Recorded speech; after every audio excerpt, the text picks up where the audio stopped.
கர்த்தருடைய பரிசுத்த நாமத்திற்கு மகிமை உண்டாவதாக.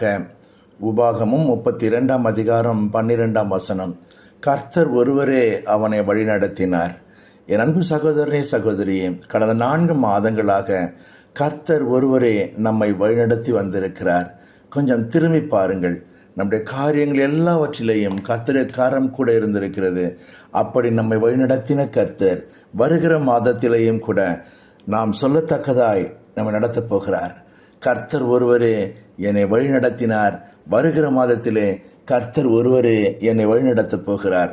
காரியங்கள் எப்படிப்பட்டதாக இருந்தாலும் கவலைப்படாதிருங்கள். இம்மட்டுமாய் நடத்தின கர்த்தர் இனியும் உங்களை நடத்துவார்.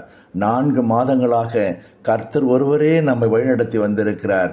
அவர் ஒருவரே இன்னும் வருகிற நாட்களிலேயும் உங்களை வழிநடத்துவார். நீங்கள் எதை குறித்து கவலைப்பட்டு கொண்டிருக்கிறீர்கள்? நடத்தின கர்த்தர் நடத்துவார். தைரியமாயிருங்கள். நன்றி நிறைந்த இருதயத்தோடு கர்த்தரை துதியுங்கள். 4 மாதங்கள் நடத்தினீரே, உமக்கு நன்றி என்று சொல்லுங்கள். கர்த்தர் உங்களுக்காக பெரிய காரியங்களை செய்ய போகிறார். கர்த்தர் தாமே உங்களை ஆசீர்வதிப்பாராக. ஆமேன். தொடர்ந்து இணைந்திருங்கள். இது கடைசி கால கிருபையின் ஊழியங்கள்.